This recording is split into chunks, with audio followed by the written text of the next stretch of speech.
Hey guys, we're working with a ALH motor here. I have a 2001 Volkswagen Golf TDI. This video is going to be about how to properly tighten the tensioner on these guys. So this is the old tensioner, was making noise and it was time to replace it. And just a quick suggestion, once you unscrew this bracket that mounts to the engine, you crank up the engine all the way up as high as you can go, up to here. And then you should be able to just push it aside enough where both the belt can come out, if you're doing a timing belt, and the tensioner itself will come out as well. You don't have to completely remove this. This is a pain in the ass to remove.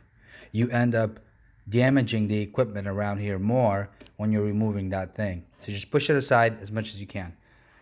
Anyways, that piece, once you install it, once everything's lined up, you see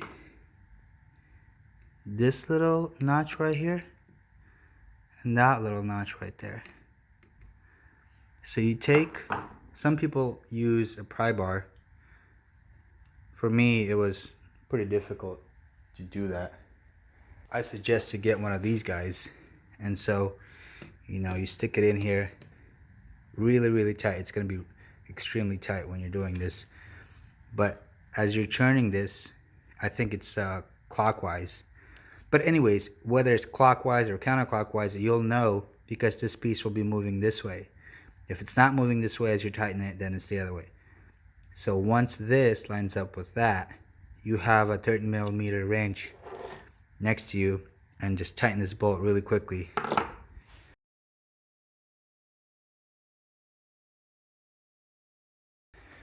Then you put this guy on and then spin the motor. Also, do yourself a favor and take the glow plugs out when you're turning the engine.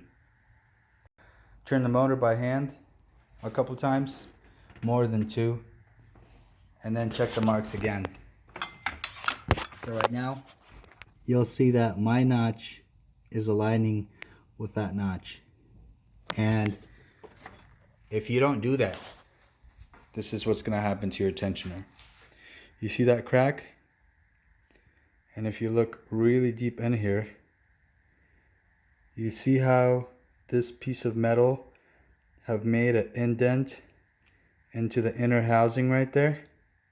So the point of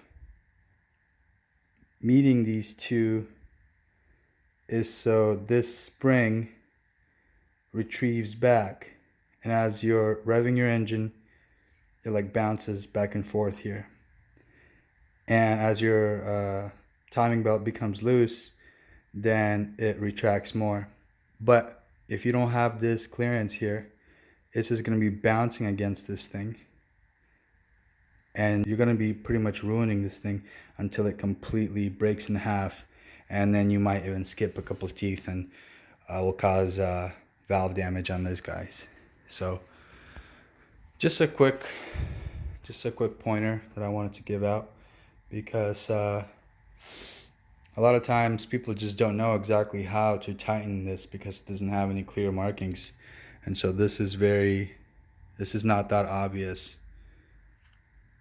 right there. All right, well, give me a thumbs up and subscribe.